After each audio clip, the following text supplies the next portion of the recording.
Om Shanti.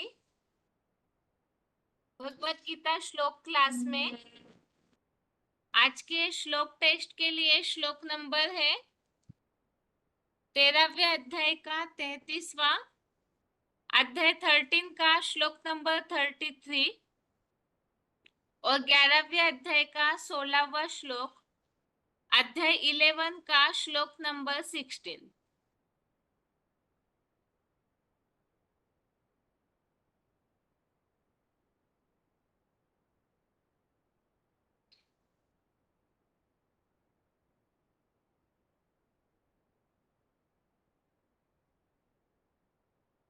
Test के लिए पहला प्रश्न है,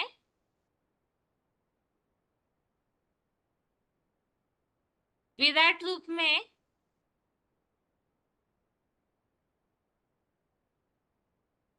देवताओं को कहाँ दिखाया है और वैश्यों को कहाँ दिखाया हुआ है?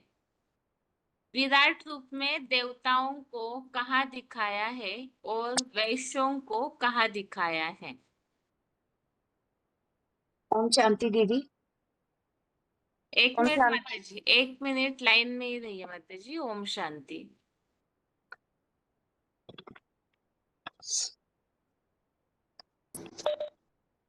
ओम शांति दीदी। ओम शांति। 2613 नयागढ़ 23288 मानसा। और एक फोन और अनम्यूट है, गीता पाल जिनका नाम लिखा है। माता जी रोल नंबर बताइए अपना। 11,965 दीदी। अच्छा,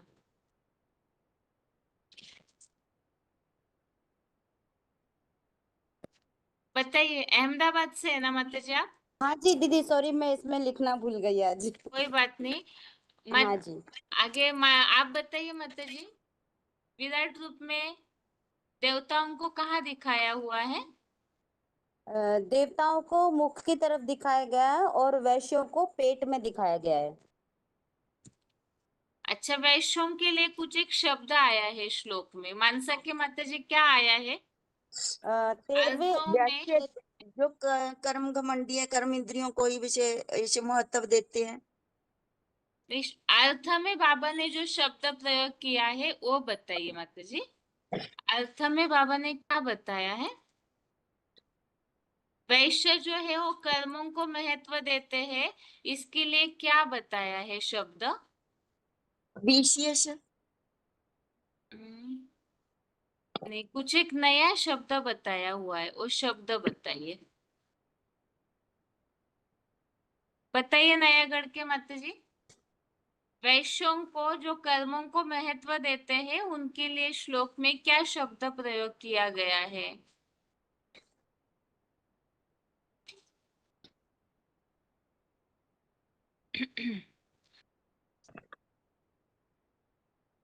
द्वापर से भ्रष्ट इंद्रियों से कर्म हमैति कुर्वंशी वैश्य रूप पेट वाले।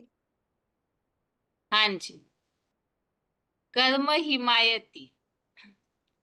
ठीक है, अगला कर्म प्रश्न। हिमायती वैश्य कुरुवंशी वैश्य रूप पेटम। ठीक है माता जी। अगला प्रश्न है अभी,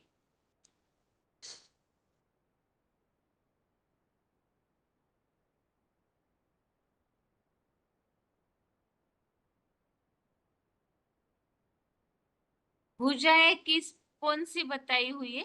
भुजाएं सहयोगी रूपी भुजाएं जो भगवान विराट रूप प्रत्यक्ष होता है तो बाप की सहयोगी बनती हैं। क्या बताया था बाबा ने इसके लिए जो पॉइंट चला था? राजयोग सहयोगी भुजाएं अर्थात क्या बताया था? राजयोग द्वारा जो सहयोग देने वाला भुजाएं, ईश्वरीय कार्यों में सहयोग देने वाला जो सहस्त्र भुजाएं।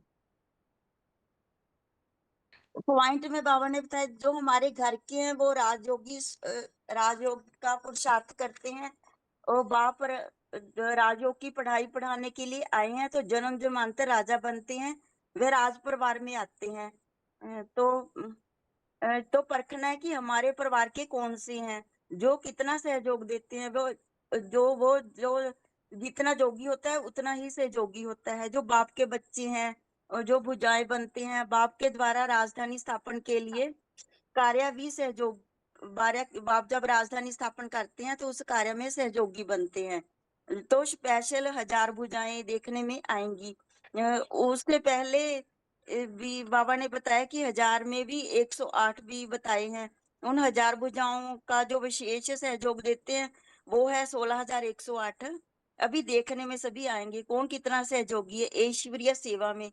जितनी सेवाधारी हैं उतने उतने बाप के परिवार के सेवाधारी बनकर अगर जो ठोकर मारकर चले जाते हैं तो 5वीं मंजिल से नीचे गिर जाते हैं, ठीक है। दूसरे धर्मों में कन्वर्ट हो जाते हैं। अहमदाबाद की माता जी। हाँ जी दीदी। शास्त्रों में जो शिवलिंग है उसके लिए क्या कहानी आती है और यहाँ श्लोक में उस संबंधित क्या बताया हुआ है? जो इनके लिए बोला गया है ना, इनके लिए कि 1 मिनट दीदी बताती हूँ। 33वें श्लोक में जो बताया है, कहानी आती है कि ब्रह्मा और विष्णु जो है इनके अंत को ढूंढने के लिए, यही बताना है ना दीदी? हाँ जी। हाँ, कि अंत को ढूंढने के लिए ब्रह्मा जी नीचे की ओर गए और विष्णु जी ऊपर की ओर गए, तब भी उस लिंग का अंत नहीं ढूंढ पाए। माने उनके बताया है कि उनका जो है भगवान का अंत जो है वो किसी को नहीं मिल पाता है, अनंत है। ठीक है माता जी। श्लोक पढ़िए। 33वां दीदी। हाँ जी। हाँ जी। यथा प्रकाशयति एकः कृत्स्नं लोकम इमं रविः क्षेत्रम क्षेत्री तथा कृत्स्नं प्रकाशयति भारतः। ठीक है माता जी। मानसा की माता जी आप पढ़िए श्लोक। हाँ जी दीदी। यथा प्रकाशति एकः कृष्ण लोकम इमं रवि क्षेत्रम क्षेत्री तथा कृष्ण प्रकाशति भारत। ठीक। नयागढ़ के माता जी आप पढ़िए। यथा प्रकाशयति एकः कृष्णन् लोकं इमं रविः क्षेत्रं क्षेत्री तथा कृष्णन् प्रकाशयति भारत। व्याख्या करो क्या दीदी? नहीं माता जी अभी होगी। ठीक है। आगे अगले फोन अनम्यूट है। 94 31 94 32। फोन अनम्यूट है माता जी आपको दोनों का। हेलो। हाँ जी माता जी। ओम शांति। ओम शांति। 1 मिनट लाइन में रहिए माता जी, 1 मिनट। आगे और एक फोन अनम्यूट है, रोल नंबर बताइए अपना। छोटे फोन से जुड़े हुए अपने फोन पे ध्यान दीजिए, रोल नंबर बताइए। 20291 कालिम्पोंग मधुर। ठीक है। ओम और एक शांति फोन। दीदी। हाँ जी, रोल नंबर। हेलो दीदी। Roll number 29,669। हेलो दीदी। हाँ जी। 20291 कालिम्पोंग हाँ मधुबन। माता जी, सुना सुना। ठीक है। कुछ आने वाला कॉल, कुछ आने वाला कॉल, कुछ आने वाला कॉल, कुछ आने वाला कॉल। रोहतक के माता जी और कालिम्पोंग के माता जी, आप दोनों बताइए अभी। 13वें अध्याय के 33वें श्लोक में कौन सी बात समझाई है? 13वें अध्याय के 33वें श्लोक में बाबा क्या समझाना चाहते हैं? बाबा समझा रहे हैं कि जो जैसे आसमान का जो सूर्य है वो सारी दुनिया का मुखिया है, ग्रह नक्षत्रों का भी मुखिया है। तो इसी प्रकार जो जहाँ जीवन में आत्माएं आकर जीवन धारण करती हैं, तो इस पृथ्वी का ये 5 तत्वों की दुनिया में जो पृथ्वी का मुखिया है तो पोषण करता जीव आत्मा कही जाती है।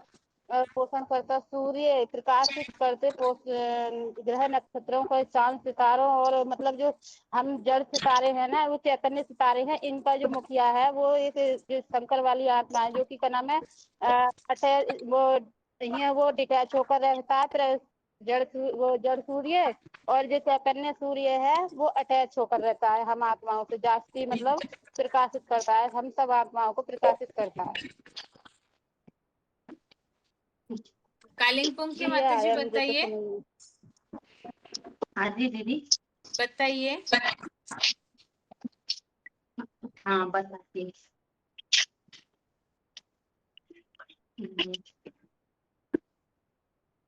हेलो ओम शांति दीदी। ओम शांति, बताइए माता जी। हाँ हाँ, ये जो जड़ सितारे हैं, जड़ सूर्य है, वो तो संसार को संसार को रोशनी देते हैं, लेकिन जो चैतन्य ज्ञान सूर्य है वो तो संसार को ही सब प्राणी मात्र को सभी को देते हैं। चेतन उनको विवस्वत कहो, अम, अम, कनक कहो, सूर्य कहो, ज्ञान सूर्य कहो, चेतन ज्ञान सूर्य कहो, यही बोला दीदी।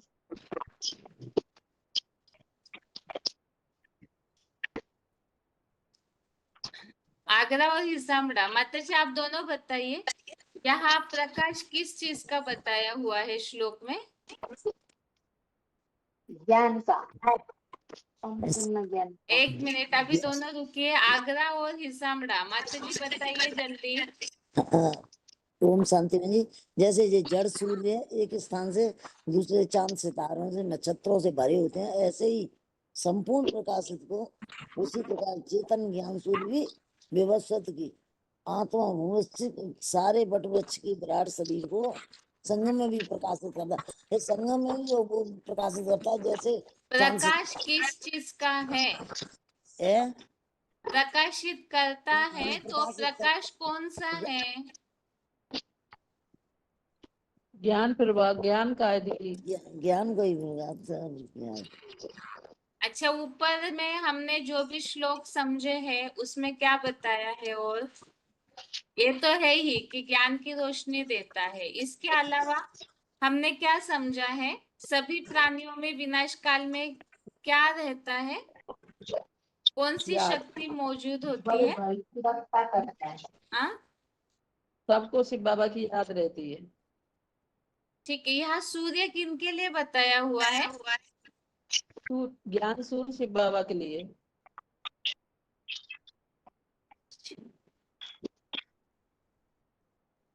यह श्लोक में किसका नाम बताया है ज्ञान सूर्य के रूप में? ज्ञान सूर्य के रूप में बताया जाए दीदी। बताया है।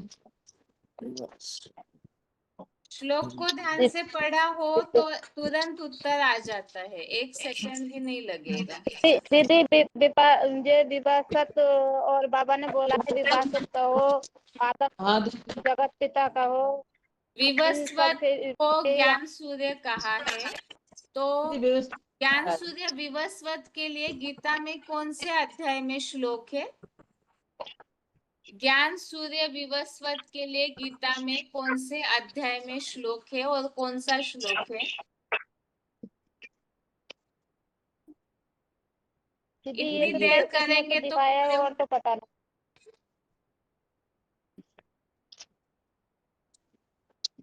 बताइए। एक फोन और अनम्यूट किया है माता जी, जिनकी भट्टी नहीं हुई है, रोहतक के माता जी बताइए। ज्ञान सूर्य में कहा गया है? विवस्वत को कहा है दीदी, और चौथे अध्याय में है। कौन सा श्लोक है बताइए? श्लोक पहला ही है दीदी। श्लोक बताइए माता जी। भरद्वाज इमे विवस्वते योगम प्रोक्तावान हम अव्ययम विवस्वान मनवे प्राह मनु ईश्वके अब्रवीत। निराकार सदाशिव ज्योति स्वरूप मैंने यह अविनाशी ऊर्जा रूप योग कल्प पूर्व भी जर्जरीभूत बुद्धि विवस्वत चेतन ध्रुव तारा हीरो को पुरुषोत्तम संगम में प्रविष्ट होकर कहा था। गाल बुद्धि मंगल संगठित चतुर्मुखी सूक्ष्म शरीरी ब्रह्मा को कहा। मनु ने कामेच्छाधारी पुत्र इश्कवाकु को कहा, जिसने तख्त मूल उत्तर छोड़ के आगे बताएंगे तो सुनने वाले भी कंफ्यूज हो जाएंगे। एक मेन उत्तर जो है सिर्फ वही बताइए कि सबसे पहले मैंने आकर के ज्ञान सूर्य को दिया, इन्हें विवस्वान कहा गया है गीता के उस चौथे अध्याय के श्लोक। आगे अगला प्रश्न है अभी, जो 11वें अध्याय का 16वां श्लोक है और 13वें अध्याय का 33वां श्लोक, इनमें कोई बात समान आई हुई है? विराट रूप की, हाँ, विराट रूप की आई है दीदी। जैसे कि इसमें कहा है कि विराट रूप दिखाते हैं, देवता भी दिखाए हैं, राक्षस भी दिखाए हैं, आत्मा ही प्रकाशमयी है, जो शंकर वाली आत्मा है शाश्वत है, जाकर ज्ञान वही ज्ञान है, मतलब सबको देती है, वही सबको ज्ञान देती है, सारे सृष्टि के जड़ सूर्य नक्षत्र सितारों को। ठीक है। तीसरा और आगरा माता जी आप दोनों बताइए कि जब अर्जुन ने विराट रूप देखा तो उन्हें क्या दिखाई दिया विराट रूप में? विराट रूप में सभी तो दिखाई दिए, उन्हें देवता भी दिखाई दिए और राक्षस भी दिखाई दिए। तो जो देवता है तो ऊपर ऊपर को दिखाई दिए और साइड राइट साइड में दिखाए हैं, और राक्षस जो लेफ्ट साइड में दिखाए हैं। देवता देवताएं राक्षस कहाँ दिखने में आए? है, देवताएं कहाँ दिखने में आए? देवता ऊपर दिखाए हैं।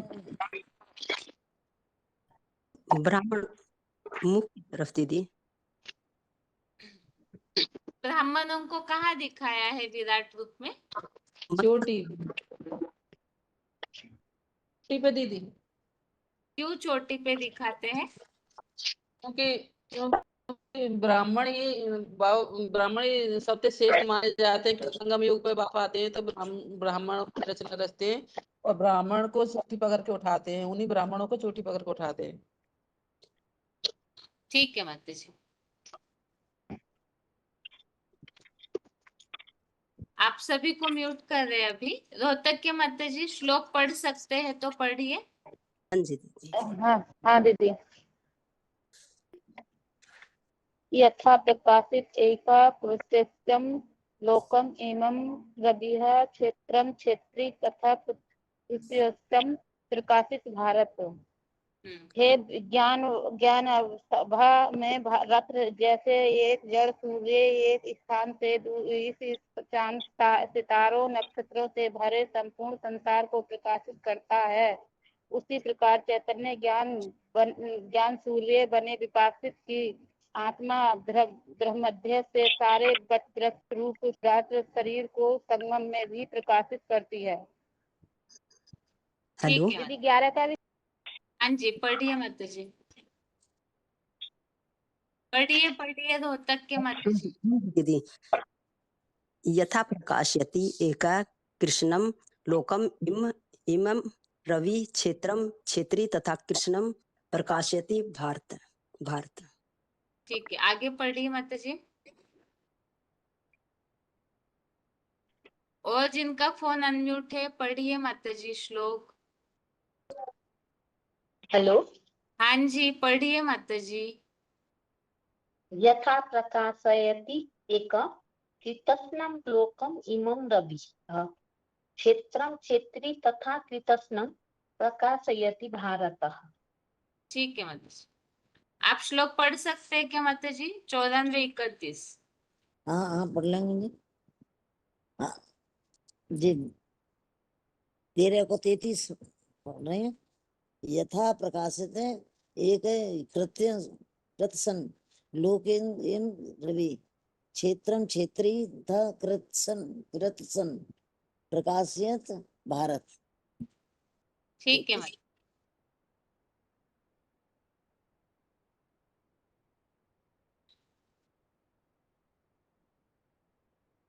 11वें अध्याय के अभी तक जो श्लोक हुए हैं वो वैसे सभी ने पढ़े होंगे ही, तो पहले श्लोक से लेके 16वें श्लोक तक के लिए प्रश्न पूछे जाएंगे अभी।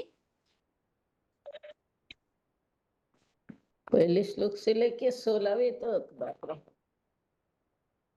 फोन अनम्यूट है। 10,769, 2510, 9782। ओम शांति दीदी। ओम शांति। दीदी ओम शांति दीदी। 24,568। हाँ ओम शांति।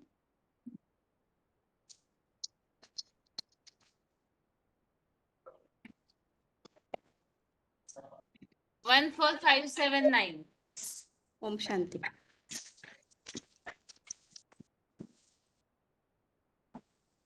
11वां अध्याय के श्लोक पढ़ के रखे क्या आप सभी ने? हाँ दीदी।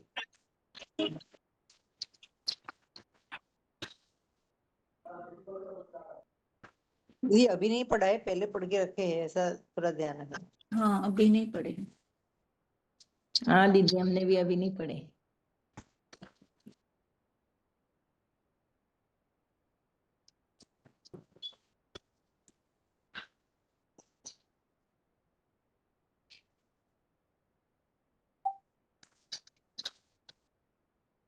पहला प्रश्न है,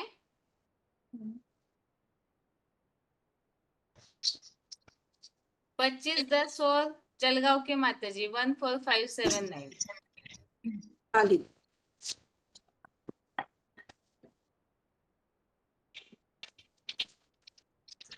जो 10वें अध्याय में अनेक प्रकार की विभूतियां बताई हुई है और 11वें अध्याय में जो विराट रूप है, इसमें कोई साम्यता है?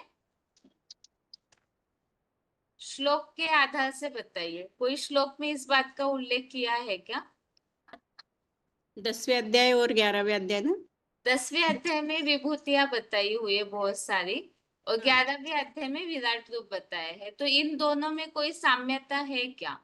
विराट रूप का विभूतियों वाला है जो साम्यता। स्वरूप है, क्या आप बताइए? विभूतियां ही माना ये सारे श्रेष्ठ विराट रूप की भुजाएं, चक्र, ये बनती है सारे आंखें। और 11वां का छठा श्लोक में, 11वां का छठा श्लोक में वो है ना जिन चेतन रुद्राक्ष माणकों में 12 सूर्य रूप चक्रवर्तियों में 8 वसुदेवों, 11 रुद्रो और 2 जो अश्विनी कुमार जुड़वा और 19 मरुतो, तो उसमें देखे हुए पूर्व जन्मों में भी कभी न देखे हुए बहुत से सांसारिक आश्चर्यों को देखा। ये आता है ना दीदी? हाँ नहीं माता जी, उत्तर एक्यूरेट होना चाहिए, सिर्फ कुछ बताना है इस तरह नहीं। विभूति और 11वें अध्याय में कोई ऐसा श्लोक है जिसमें विभूतियों का उल्लेख आया हुआ है? कोई ऐसा श्लोक बताइए जिसमें 10वें अध्याय का छठा श्लोक। छठा श्लोक 10वें अध्याय का नहीं, हाँ, 11वें का का भी छठा माना, दोनों अध्याय बता देना। 10 का 6।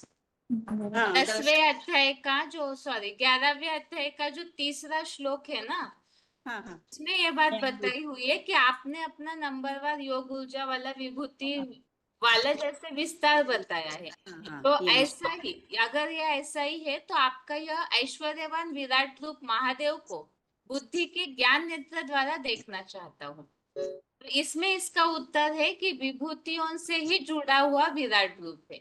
जो जो आत्माएं जितनी योग ऊर्जा की शक्ति भरती है, तो वही आत्माएं भगवान से कनेक्टेड हो जाती है, तो विराट रूप में समा जाती है। आगे अगला प्रश्न है 10,769 और चंद्रपुर के माता जी, आप दोनों के लिए प्रश्न है ये।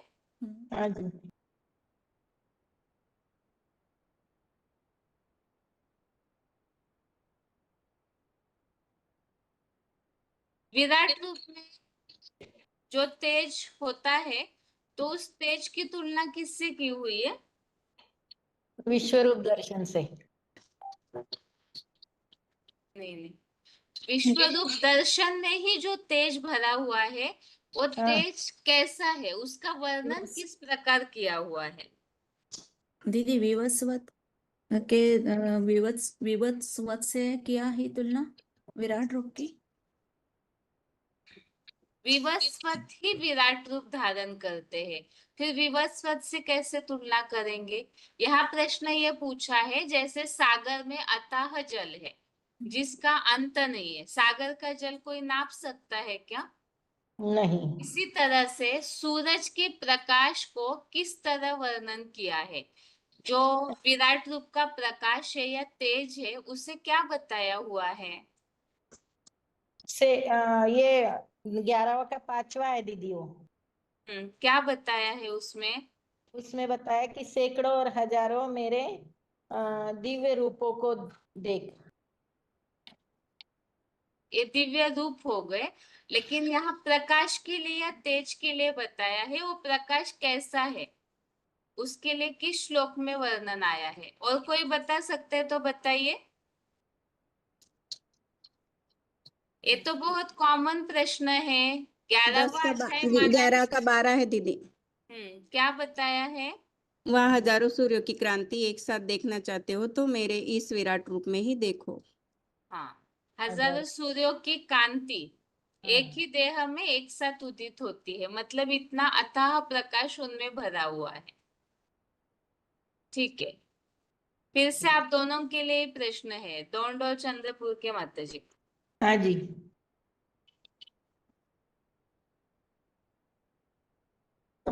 यहाँ विराट रूप में आसन बताया हुआ है, आसन कौन सा है? कमलासन। कमलासन, ठीक है। कमलासन ही क्यों दिखाया हुआ है? गुजरात के माता जी बताइए, विराट रूप को कमलासन ही क्यों दिखाया है?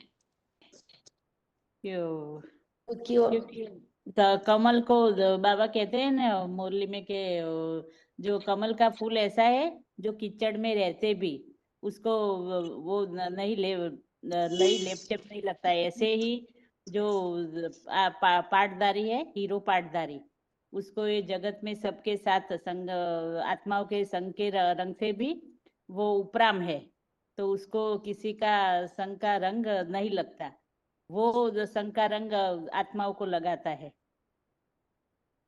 ठीक है। माना जैसे कमल पुष्प को कीचड़ में डाले तो उसको कमल पुष्प को कीचड़ का स्पर्श नहीं होता, उसी तरह ये ज्ञान सूर्य जो है उनको भी घर गृहस्थ के कीचड़ का स्पर्श कभी होता ही नहीं। वैसे यहाँ श्लोक में एक ही शब्द में उत्तर बताया है, अनासक्ति का कमलासन। वो किसी से अटैच नहीं है, डिटैच रहते हैं, तो अनासक्त का कमलासन। अभी आगे आपको हिंदी में कोई बात बताई जाएगी और श्लोक का शब्द या श्लोक बताना होगा। सबसे पहला प्रश्न है कि भगवान के द्वारा आध्यात्मिक ज्ञान मिलता है, किस श्लोक में आया है? पहला 25:10। चलिए बताइए, बताइए श्लोक बताइए। मदन गृहाय परमं गुह्य अध्यात्म संगीतम यत त्वया उक्तवच तेन मोह अयम विगतो मम। ठीक है, बॉम्बे के माता जी आप बताइए।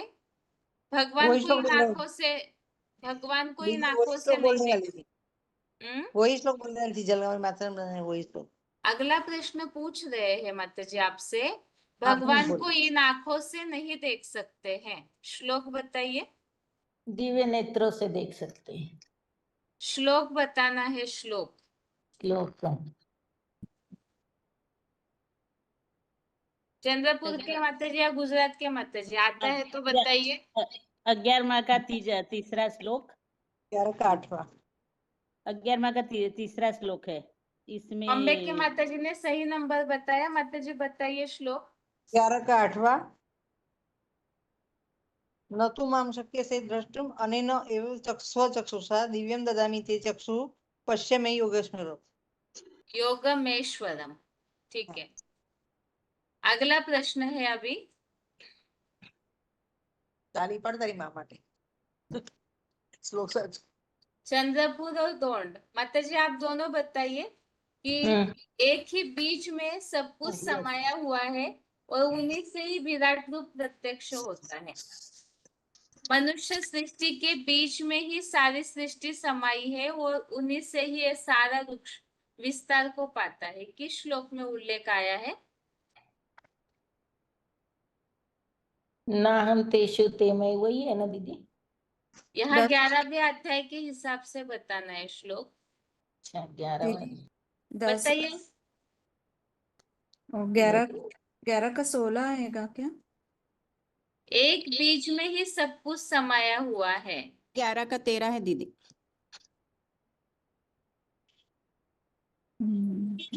और 13 से मिलता जुलता और कोई श्लोक है 11वें अध्याय में? और भी है। श्लोक बार बार पढ़ेंगे तो तुरंत उत्तर आएगा। श्लोक नहीं पढ़े। श्लोक नहीं पढ़ा, अर्थ तो पढ़ा होगा। अर्थ से ही तो उत्तर बताना है। अर्थ देखने से ही उत्तर पता चल जाता है। ठीक है, अगला प्रश्न है 11 का 7। ठीक है माता जी, 11 का 7 और 13 दोनों में ये बात है कि एक बीज से ही ये सारा विराट रूप जो है वो विस्तार को पाता है। अभी अगला प्रश्न है, जिन्हें भी उत्तर आता है बताइए कि विराट रूप में जैसे रुद्रमाला और विजयमाला को धारण किया हुआ है, इसके लिए श्लोक में क्या शब्द आया हुआ है?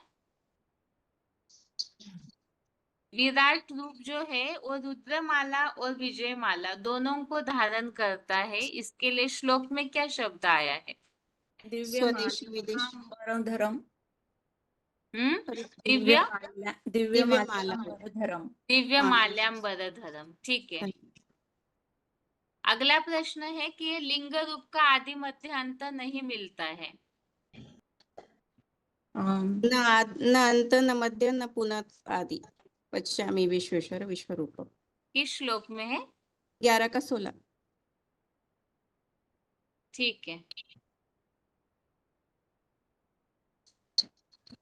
जब विराट रूप प्रत्यक्ष होगा तो बाबा ने बोला अनेक प्रकार के डॉक्टर्स, वकील, बहुत सारे इतिहासकार, साइंटिस्ट सभी सहयोगी बनेंगे। इसके लिए श्लोक में कोई बात आई है? आज के प्रणीत 11 के 16 में ही बोला बाबा ने। अनेक बाहु। 11 के 16 में ही बोला है दीदी उसमें। बताइए माता जी, 10,769 पूरा शब्द बताइए। अनेक बाहु दर्वत्र नेत्रम पश्यामि मां सर्वथा अनंत रूपम। न अंतच्च मध्य न पुनः तव आदि पश्यामि विश्वेश्वर विश्वरूप। ठीक, आप सभी को म्यूट कर रहे हैं अभी। ओम शांति। ओम।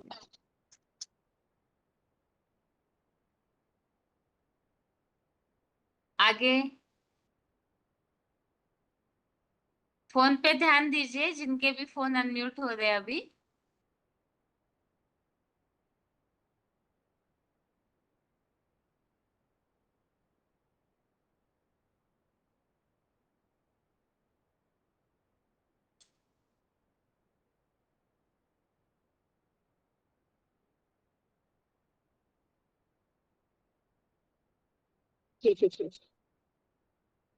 फोन अनम्यूट है।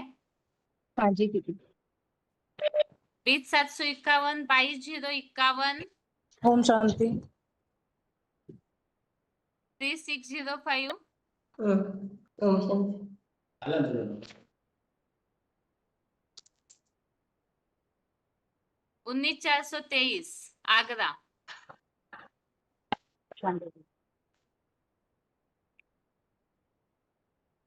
दीदी एक धन। हाँ जी। जी दीदी, मेरे को ना एक सदविप्रा पे भी सुनाना था।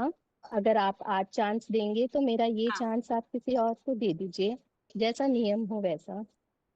ठीक है माता जी, अभी तो अनम्यूट कर दिया ना, कोई बात नहीं। एक तो जी। 26,326 गर्ज मुनि, फोन अनम्यूट है माता जी आपका। अजय दीदी, अजय ओम शांति दीदी। सांगा के खाली बस उस मैं तो वही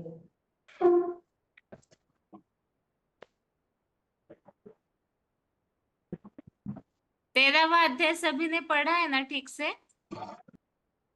जी दीदी कोशिश की।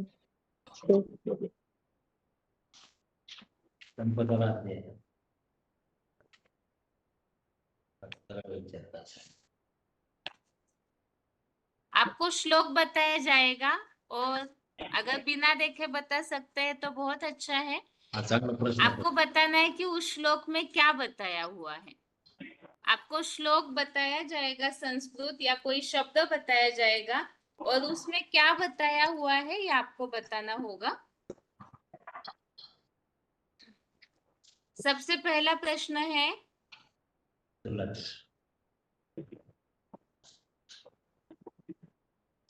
गर्ज मुनि और आगरा। माताजी आप दोनों के लिए प्रश्न है ये। सर्वेंद्रिय गुणाभासम सर्वेंद्रिय विवर्जितम, इस श्लोक में क्या बताया हुआ है खास? सर्वेंद्रिय गुणाभासम सर्वेंद्रिय विवर्जितम, इस श्लोक में क्या बताया हुआ है? 13 का 14 नंबर श्लोक है, निराकारी स्टेज में रहने के लिए बताया दीदी। निराकारी स्टेज, ठीक है माताजी। किसकी निराकारी स्टेज के लिए बताया है? एक सदाकाल निराकार स्टेज वाला कोई भी अनासक्त होते हैं, ये एक बाबा के लिए ही बताया है। दीदी इसमें ये बताया गया है कि जो उन्होंने जो विभूति में जो अर्जुन का जो मुकरण है शिव का, वही अर्जुन के लिए बताया गया। मतलब ब्राट रूप में इतना इतना उनको आश्चर्य होते, उस रूप को देख करके वो रोमांचित खड़े हो गए। मतलब हाथ जोड़कर उस रूप को देख करके उसको रोमांचित होने की बात है, आश्चर्य से भरा हुआ रूप देखा। माताजी ये 13वें अध्याय का श्लोक है, वैसे तो 11वां नहीं। तो माताजी ने जो बताया ना कि वो निराकार स्टेज साकार धारण करता है, वैसे तो वो बात निराकार के लिए बताइए, लेकिन साकार भी तो वैसी स्थिति धारण करते हैं, उनके हिसाब से बताया हुआ है। अभी हेलो, हाँ जी, मुकर रथ जो है ना वो तीनों गुणों से रहित है ना, तो उनका तो भी उपभोग करने वाला है। ये बताया। 13 में से पूछा था दीदी आपने? क्या? आप 13 में से पूछा था? हाँ जी, 13वां अध्याय पूछा था। अगला प्रश्न है अभी,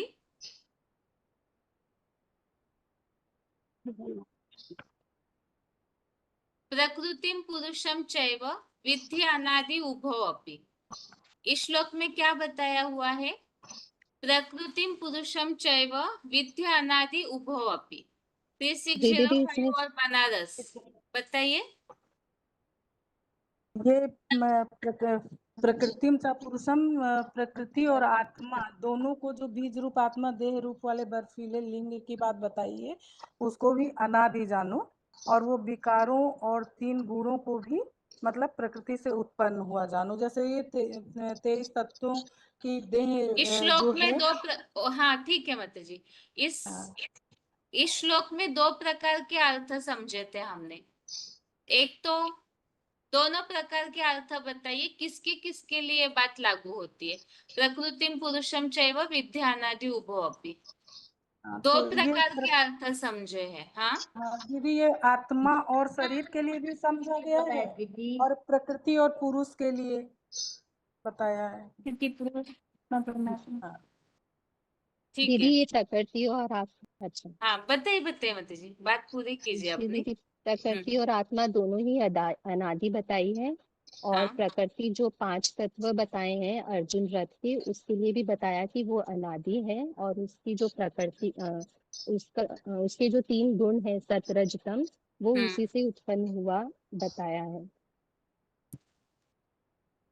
इसमें अर्जुन के लिए बताया कि वही महाकाल का पाठ बजाता है, तो इसीलिए वो अपरा प्रकृति भी है और परा प्रकृति भी है, और इसी को बीज रूप बताया है। अभी और एक इसमें प्रश्न ये है कि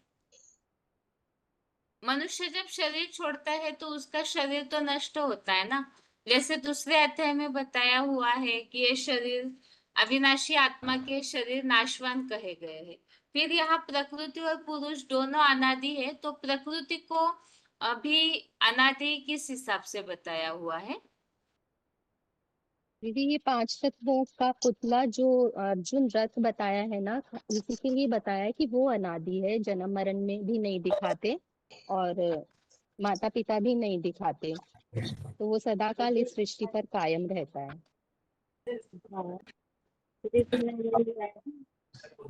ठीक है। अभी अगला प्रश्न है फिर से, कर्ज मुनि और एक फोन और अनम्यूट है, बनारस के 22050 माता जी। आप दोनों के लिए प्रश्न है ये। मनुष्य आत्मा जन्म मरण के चक्र में आती है। अभी आत्मा से परमात्मा इस टॉपिक में भी हमने समझा था। कौन सा श्लोक है? मनुष्य आत्मा जन्म मरण के चक्र में आती है, श्लोक बताइए।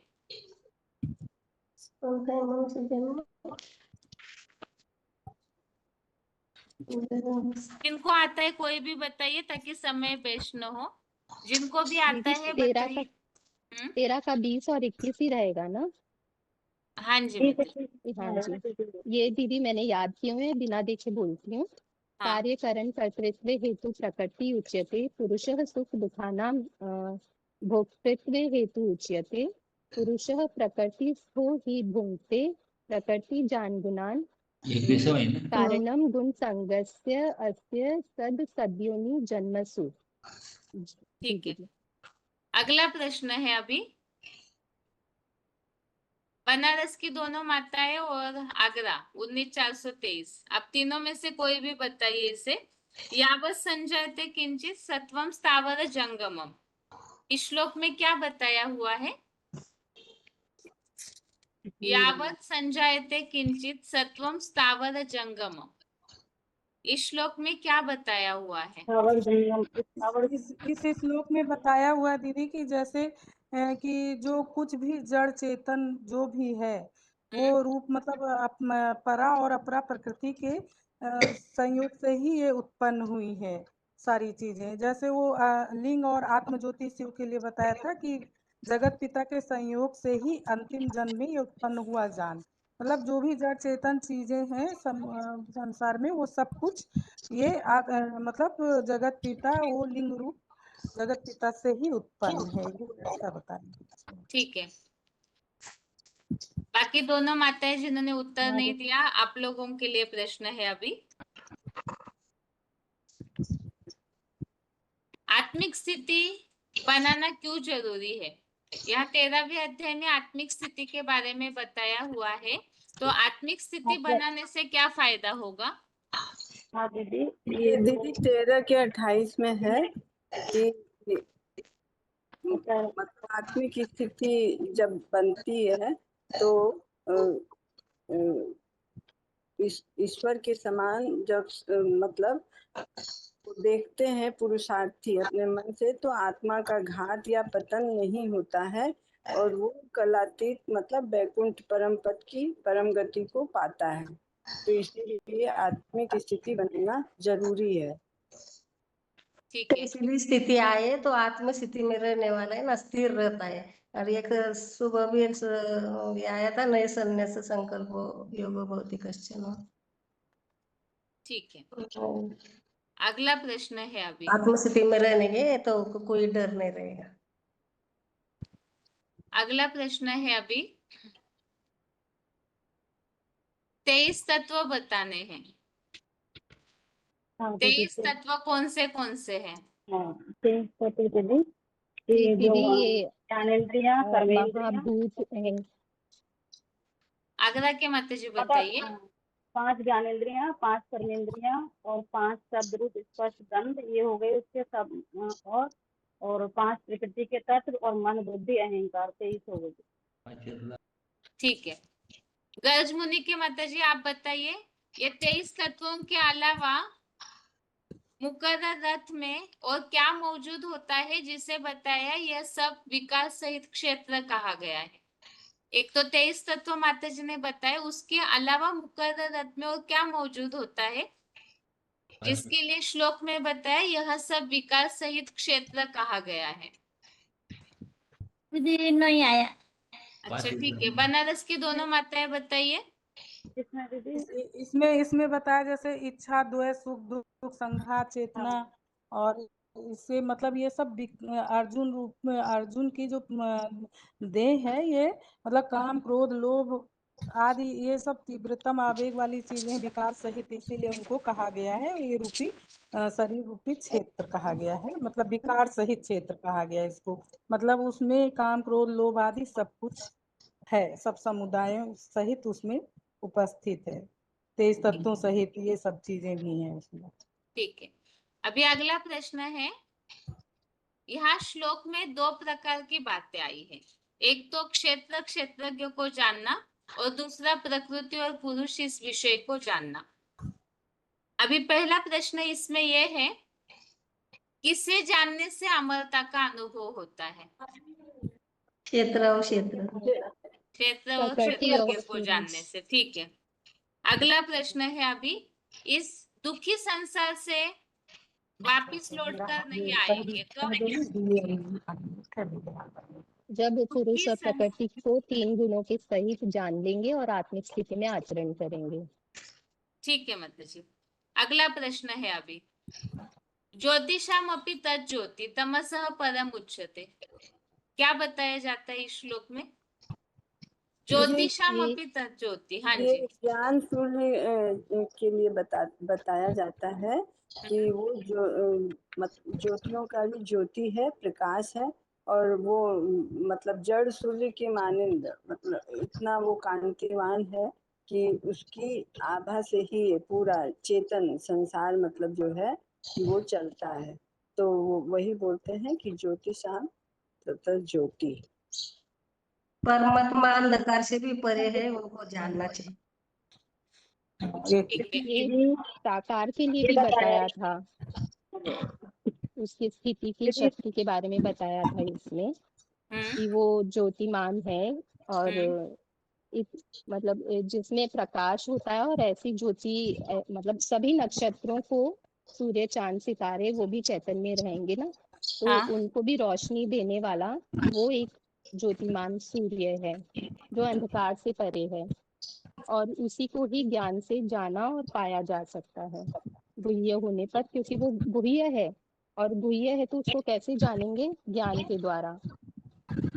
ठीक है इसमें दीदी तो इसका रूप दिखाया गया है भगवान का, और इसमें मतलब उसको ज्ञान से ही जाना जाता है। और इसमें मैंने क्या करी थी, जो लोग जो कहते हैं ना कि भगवान सर्वव्यापी है, भगवान सर्वव्यापी नहीं, उसकी याद सर्वव्यापी है, उसमें ही दिया गया।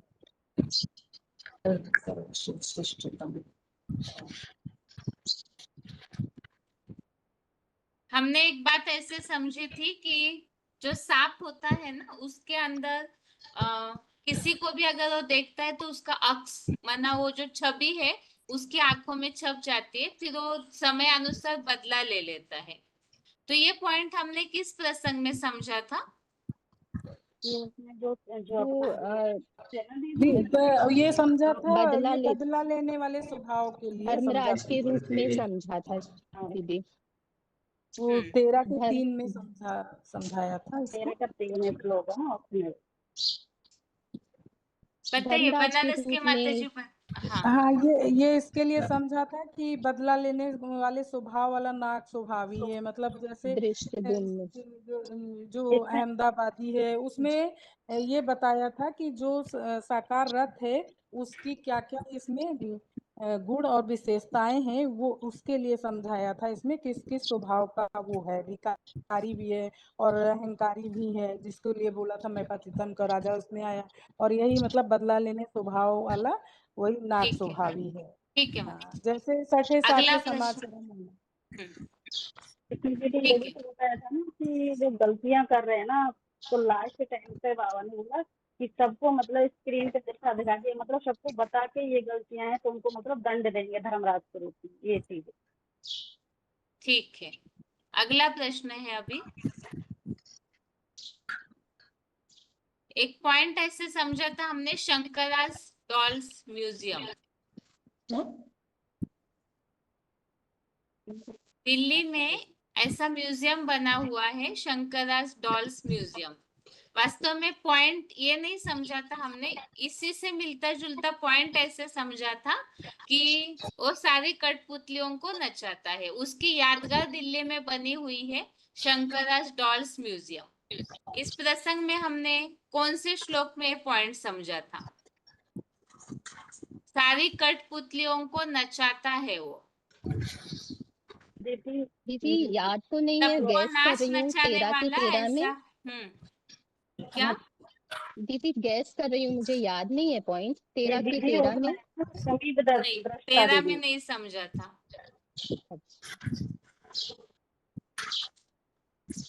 और कोई? समीप दृष्टा वाली बात नहीं है दीदी, कार्यों की तरह अनुमति देने वाली। क्या माता जी? जो समीप दृष्टा यानी कार्यों की अनुमति देने वाला। हाँ, बताइए, श्लोक बताइए। ये 13 का 22 उपद्रष्टा अनुमंता च वर्ता भोक्ता महेश्वर परमात्मा उक्त देहे अस्मिन् पुरुष पर। उसमें जो बताया हुआ है, कार्यों की अनुमति दाता भी उस साकार में बैठा हुआ है। तो इस प्रसंग में समझा था, उसके डायरेक्शन अनुसार ही सारे चलते हैं। ठीक है, अभी म्यूट कर रहे आप सभी को। दीदी 13 का पत्ता भी नहीं हिल सकता। क्या बोल रहे आगरा के माता जी आप? जो 13 अध्याय ना दीदी, जो इसमें मतलब जो क्या क्या बताया है उसको मतलब थोड़ा सा बुद्धि में रखा हुआ था। इसमें मतलब 13 पूरा 13 अध्याय में क्या क्या बताया हुआ है वो चीज थोड़ा बताना बताइए। अभी लास्ट में अनम्यूट कर रही हूँ माता जी, ठीक है? ठीक।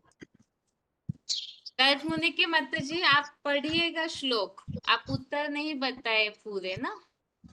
हाँ जी दीदी, ठीक है। जहाँ समझ में नहीं आता है, जब फोन अनम्यूट होता है तो पूछ लिया कीजिए, अगर आपको ऐसा लग रहा है कि कोई बात समझ में नहीं आ रही है तो।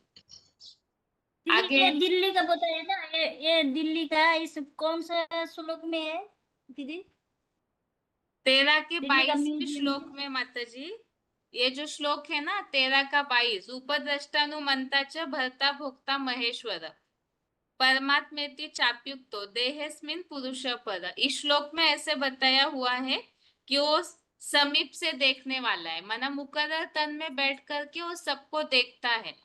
और मुकर्रर तनधारी भी अपनी अवस्था ऐसी बन जाती है तो सबको देखते हैं अपनी याद की शक्ति द्वारा। और ऐसे ही बताया कार्यों की अनुमति दाता है, माना सबको श्रीमत देता है। तो इस प्रसंग में पॉइंट समझा था कि वो सबको चलाने वाला है। ठीक है जी। ठीक, अभी जिनके भी फोन अनम्यूट हो रहे हैं,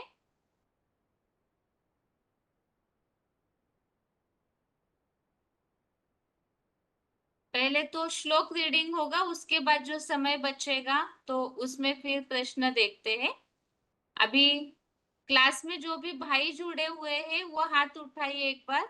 जिनका नाम दिख रहा है उनका तो फोन अनम्यूट किया जाएगा, बाकी जिनका नहीं दिख रहा है, ओम शांति। हाँ जी, यहाँ अभी हाँ श्लोक पढ़ने के हिसाब से फोन अनम्यूट किए जा रहे हैं, क्योंकि हमेशा ज्यादातर माताओं का ही फोन अनम्यूट होता है श्लोक पढ़ने के लिए, इसलिए हाथ उठाइए। अगर कोई छोटे फोन से भाई जुड़े हुए हैं तो हाथ उठाइए, जिससे फोन अनम्यूट करने में सुविधा होगी।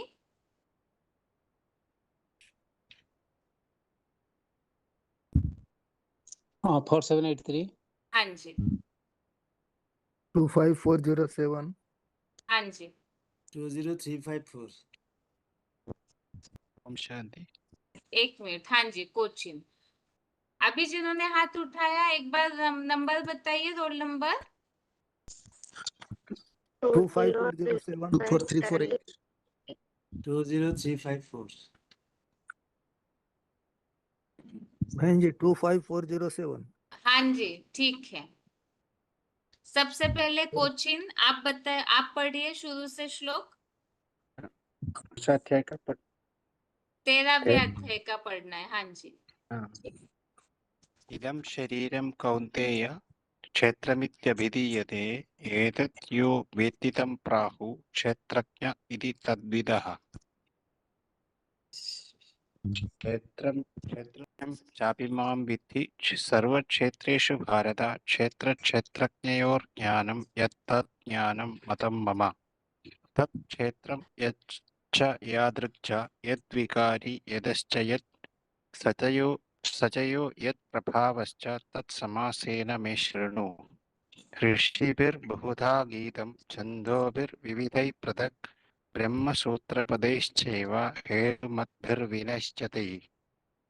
महाभूतान्यहङ्कारो बुद्धिरव्यक्तमेव च इन्द्रियाणि दशैकं च पञ्चचेन्द्रियगोचरा इच्छा द्वेष सुखम दुःखम संघातश्चेतना तृतीयम् एतत् क्षेत्रं समासेन सविकारमुदाहृतम् अमानित्वमदम्भित्वम् अहिंसा क्षान्तिरार्जवम् आचार्योपासनं शौचं स्थैर्यमात्मविनिग्रहः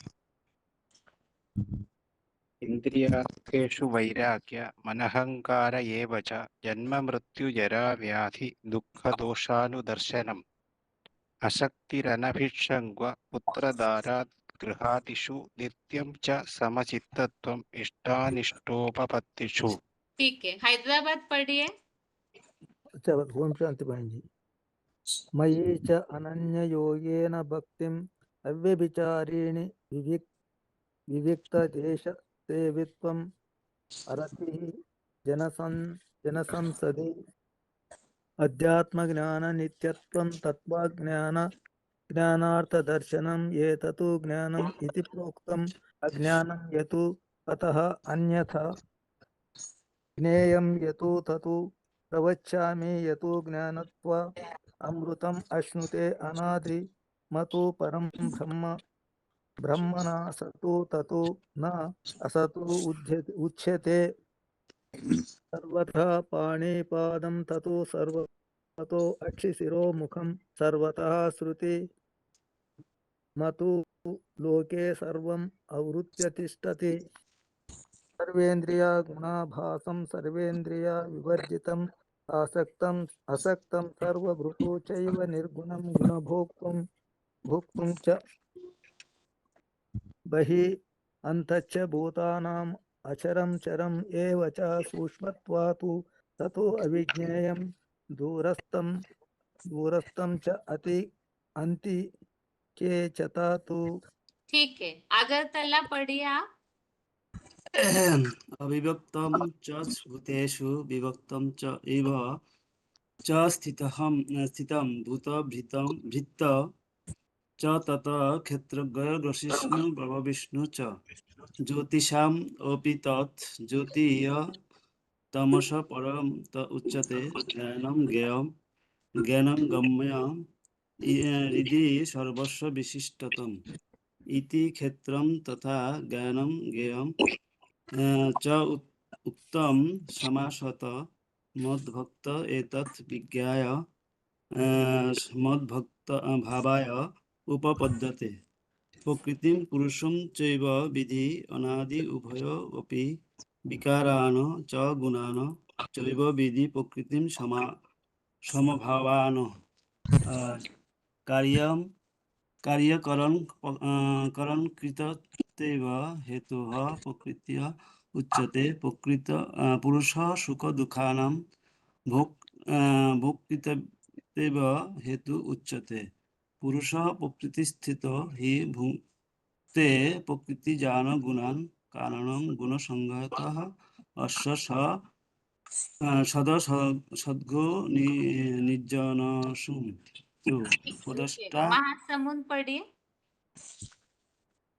उपद्रष्टा अनुमन्ता च भर्ता भोक्ता महेश्वरः परमात्मा इति च अपि उक्तः देहे अस्मिन् पुरुषः परः य एवं व्यक्ति पुरुषं प्रकृतिं च गुणैः सह सर्वथा वर्तमानः अपि न स भूय अभिजायते ध्यानेन आत्मनि पश्यन्ति केचित् आत्मानम् आत्मना अन्ये सांख्येन योगेन कर्मयोगेन च चापरे अन्ये तु एवम् अजानन्तः श्रुत्वा अन्येभ्यः उपासते ते अपि च अतितरन्ति एवं मृत्युं श्रुतिपरायणः यावत् संजायते किंचित् सत्त्वं स्थावर जंगमं क्षेत्रज्ञ संयोगात् तत् विद्धि भरतर्षभ समं सर्वेषु भूतेषु तिष्ठन्तं परमेश्वरं विनश्यच्छु अविनश्यन्तं य पश्यति स पश्यति समं पश्यन् हि सर्वत्र समवस्थितम् ईश्वरं न हिन्नस्ति आत्मना आत्मनं ततो याति परां गतिं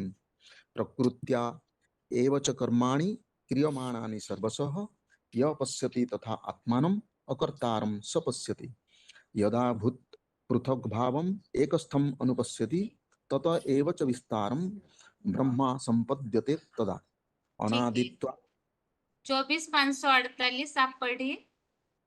अनादित्वात् निर्गुणत्वात् परमार्थ अय अव्ययः शरीरस्थः अपि कौन्तेय न करोति न लिप्यते। और यदा सर्वगतं सुखादाकाश न उपलिप्यते सर्वत्र अवस्थित देह तथा आत्मा न उपलिप्यते। यथा प्रकाशते एकः कृष्णं लोकन् इमं रवि क्षेत्र क्षेत्री तथा कृष्णं प्रकाशयति भारत। क्षेत्र क्षेत्र ज्ञान अंतर एवं अंतरो ज्ञान चक्षुषा भूत प्रकृति ये विदु जानती ते परम। पहले श्लोक से फिर पढ़िए आगे 5 श्लोक। हाँ पढ़ता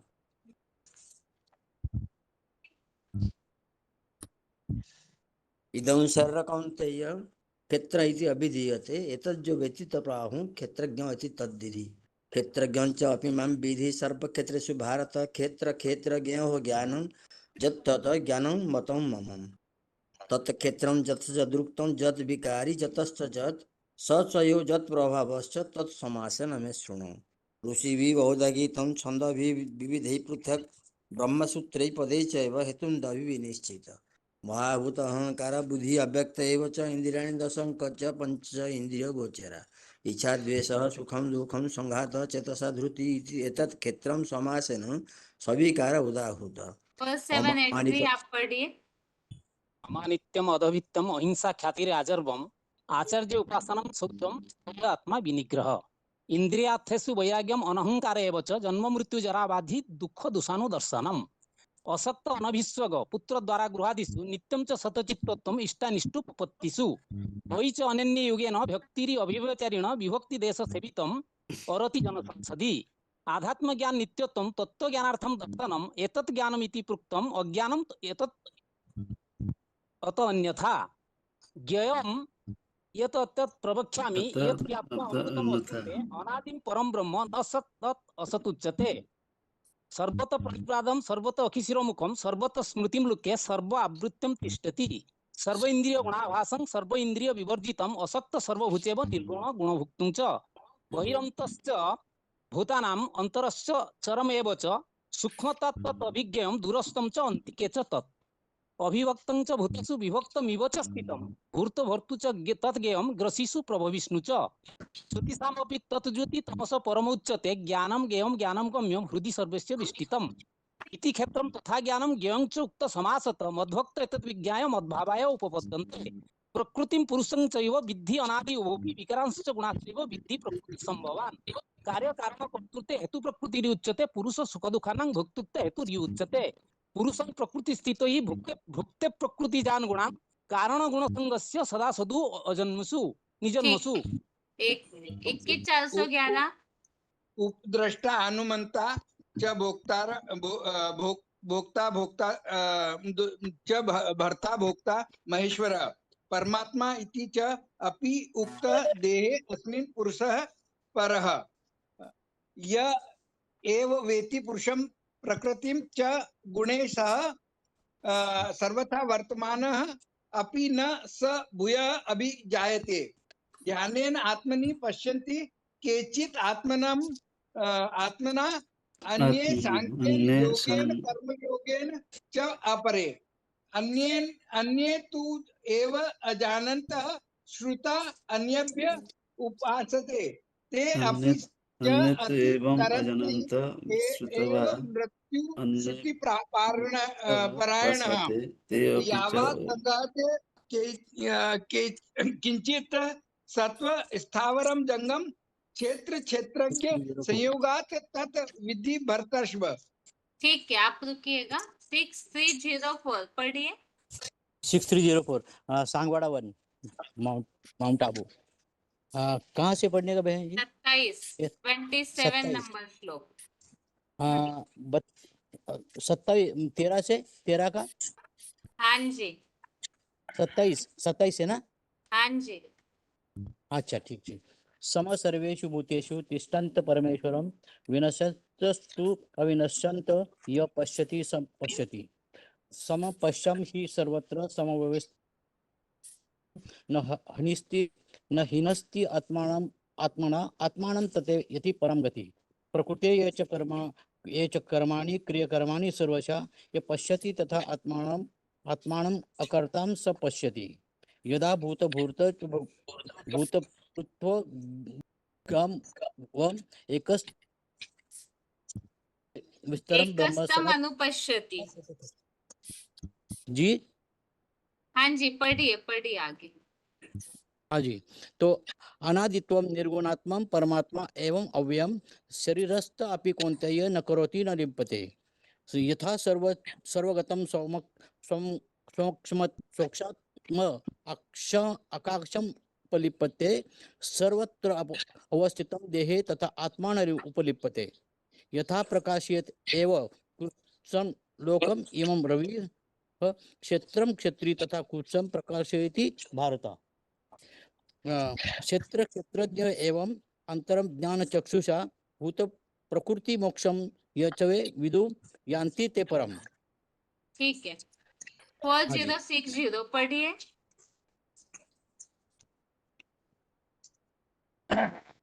शुरू से पढ़िए, पहले श्लोक से।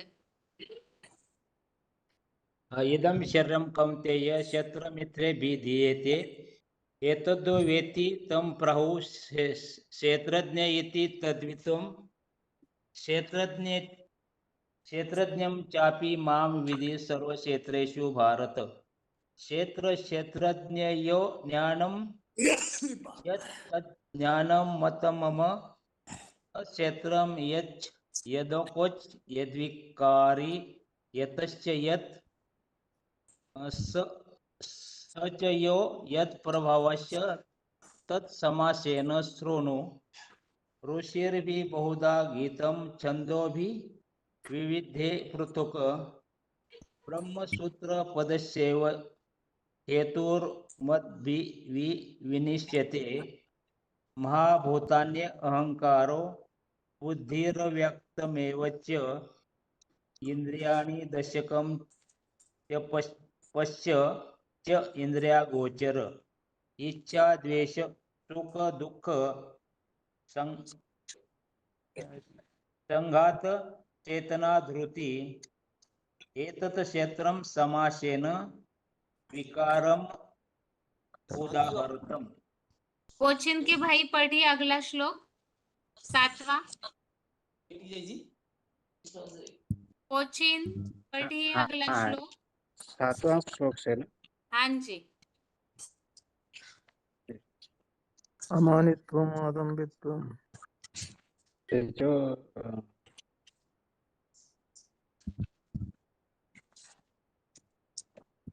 किताब बंद किए क्या?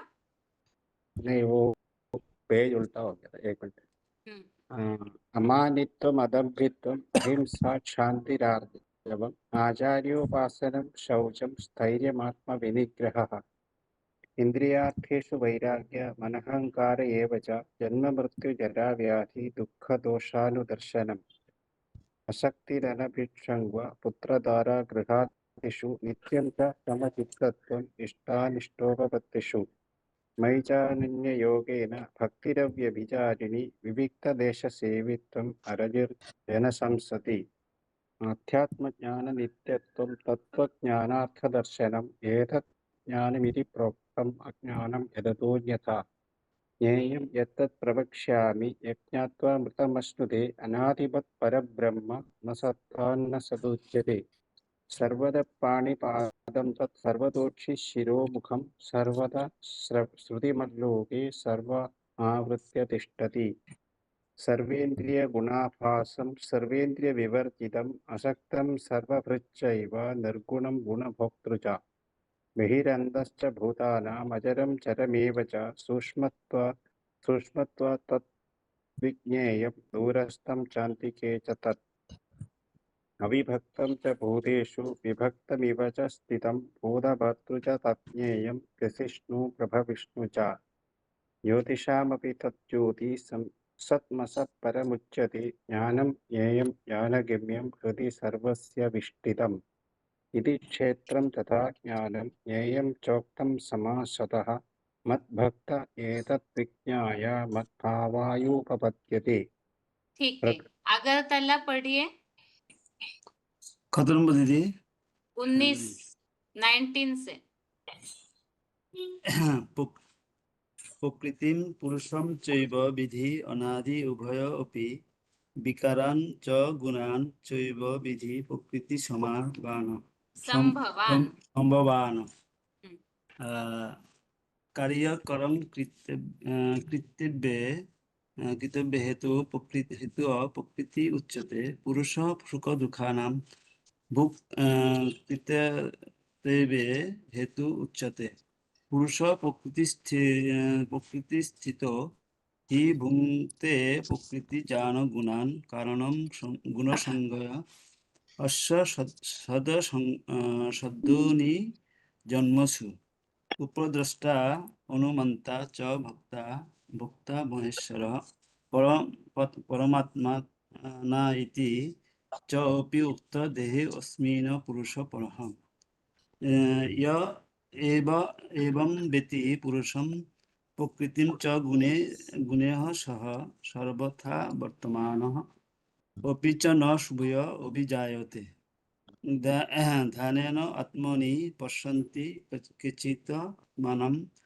आत्मना अन्ये सांख्येन योगेन कर्मयोगेन च अपरे अन्ये तु एवम् अजानन्तः श्रुत्वा अन्येभ्यः उपासते ते अपि च अतीतरन्ति च एव मृत्युं श्रुतिपरायणाः। ठीक है, हैदराबाद पढ़िए।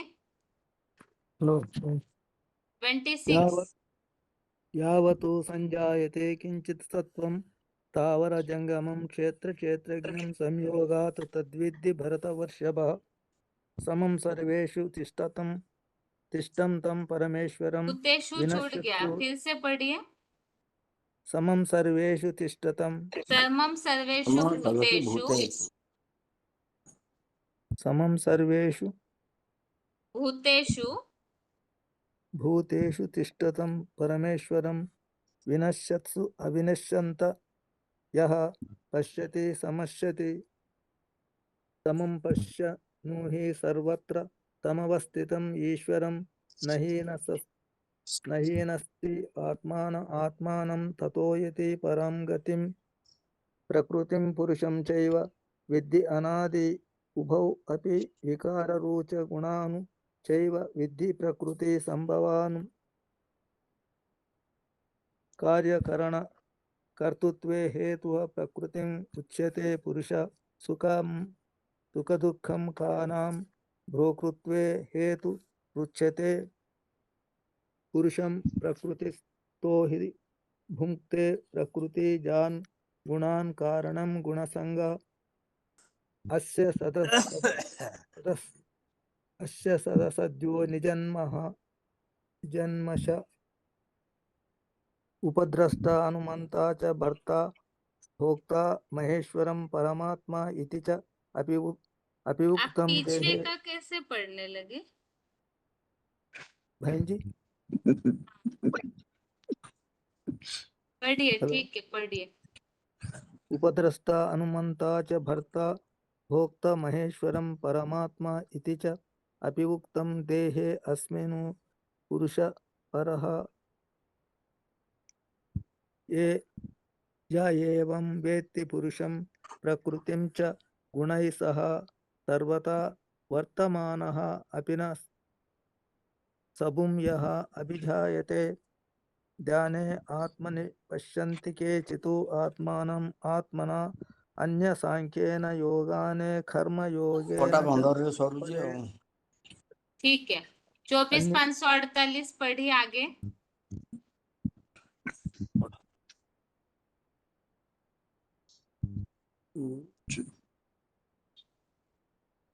कहाँ से छोड़ दिया भाई? मैं 25 थोड़ा से पढ़िए, 25 से आगे पढ़िए, वो फिर पीछे का पढ़े ना 25 से इसलिए। आगे। अच्छा ठीक है।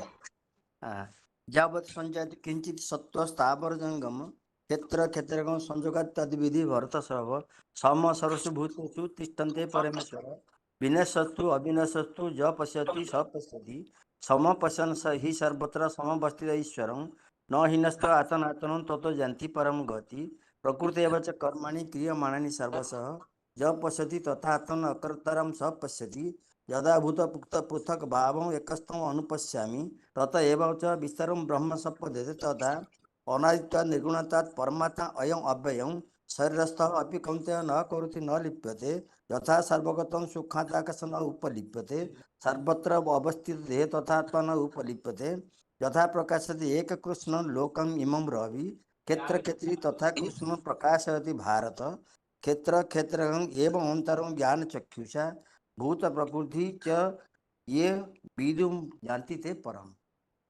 ठीक और है, आगे 21,411 पढ़िए शुरू से। 21 हाँ दीदी एक सेकंड है। पहला श्लोक है इदम शरीरम कौन्ते क्षेत्रम इति अभिधीयते एतत् यह वेति तम प्राहु क्षेत्रज्ञ इति तदिद् क्षेत्रज्ञ च अपि मा विद्धि सर्व क्षेत्रेषु भारत क्षेत्र क्षेत्रज्ञो ज्ञानम यत तत ज्ञानम मतम मनः मम तत् क्षेत्रम यत च यादृक च यदिकारी यतस्य यत स च यो यत् प्रभावस्य तत् समासेन मे शृणु। ऋषिभिः बहुधा गीतं छन्दोभिः विविधे पृथक् ब्रह्मसूत्र पदेश्च एव हेतु मद्विधि विनिश्यते।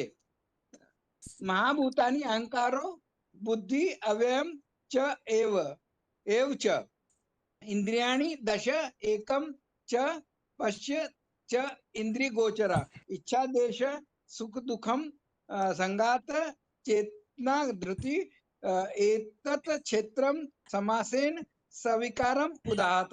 अमानित्व अदम्बित्वम अहिंसा शांति आजर्व आचार्योपासनम शौचम स्थैर्य आत्म विनिग्रह इंद्रियार्थेषु वैराग्यम अनहंकार एव च जन्म मृत्यु जरा व्याधि दुख दोषानु दर्शनम। ठीक है, महासमुद्र पढ़िए। दर्शनम श्लोक सॉरी 9वें नंबर श्लोक श्लोक से पढ़िए, 9 से। असक्ति अनभिसंग पुत्रदार गृहादिषु नित्यं च समचित्तत्वम् इष्टनिष्टोपपत्तिषु मयि च अनन्य योगेन भक्तिः अभ्यभिचारिणी विविक्त देश सेवित्वम् अरतिः जनसंसदि। आध्यात्म ज्ञान नित्यत्वं तत्त्वज्ञानार्थ दर्शनम् एतद् ज्ञानम् इति प्रोक्तम् अज्ञानं यत् अतः अन्यथा ज्ञेयं यत् तत् प्रवक्ष्यामि यत् ज्ञात्वा अमृतमश्नुते अनादिमत् परं ब्रह्म न सत् तत् न असत् उच्यते। सर्वतः पाणिपादं तत् सर्वतोखी शिरोमुखं सर्वतः श्रुतिमत् लोके सर्वम् आवृत्य तिष्ठति। सर्वेन्द्रिय गुणाभासं सर्वेन्द्रिय विवर्जितम् असक्तं सर्वभृच्चैव निर्गुणं गुणभोक्तृ च वही अन्तश्च भूतानाम् अचरं चरम् एव च सूक्ष्मत्वात् तत् अविज्ञेयं दूरस्थं च अन्तिके च तत् अभिव्यक्तं च भूतेषु विभक्तम् इव च स्थितं भूतभर्तृ च तद् ज्ञेयं ग्रसिष्णु प्रभवस्नि च ज्योतिषामपि तज्ज्योतिः तमसः परमुच्यते ज्ञानं ज्ञेयं ज्ञानगम्यं हृदि सर्वस्व विष्ठितम् इति क्षेत्रं तथा ज्ञानं ज्ञेयं च उक्तं समासतः मद्भक्त एतद्विज्ञाय मद्भावाय उपपद्यते। प्रकृतिं पुरुषं चैव विद्धि अनादि उभो अपि विकारांच गुणांचैव विद्धि प्रकृति संभवान्। कार्यकरणकर्तृत्वे हेतु प्रकृति उच्यते पुरुषः सुख दुःखानां भोक्तृत्वे हेतु उच्यते। पुरुष प्रकृतिस्थो हि पूरा कीजिए इस श्लोक को। पुरुष प्रकृतिस्थो हि भुंक्ते प्रकृतिजान गुणान् कारणं गुणसंघस्य सत् असत् योनि जन्मसु। ठीक, कालिंपोंग से जिन्होंने अभी हाथ उठाया है पढ़िए भाई आप श्लोक। ओम शांति। ओम शांति पहले पढ़िए। कहाँ से पढ़ना है? श्लोक नंबर किस श्लोक 21 से? से पढ़िए, 21वें श्लोक से 13वें अध्याय का। हाँ ठीक है हाँ 21 अपुरुष प्रकृतिस्थो हि भुंगते प्रकृति जान गुणान कारण गुणसंग अस्य सदसद्योनि जन्मसु उपद्रष्टा अनुमंता च भर्ता भोक्ता महेश्वर परमात्मा इति च अपि उक्त देहे अस्मिन् पुरुष पर य एवं वेत्ति प्रकृति च गुणैः सह सर्वथा वर्तमान अपि भूय अपि जायते ध्यानेन आत्मानि पश्यन्ति केचित् आत्मनम् आत्मना अन्येन सांख्येन योगेन कर्मयोगेन च अपरि अन्ये तु एवम् अजन्त श्रुत्वा अन्येभ्य उपासते ते अपि च तरन्ति एवं मृत्यु श्रुतिपरायणा यावत् संजायते किंचित सत्व स्वार्थ स्थावरं रजंगम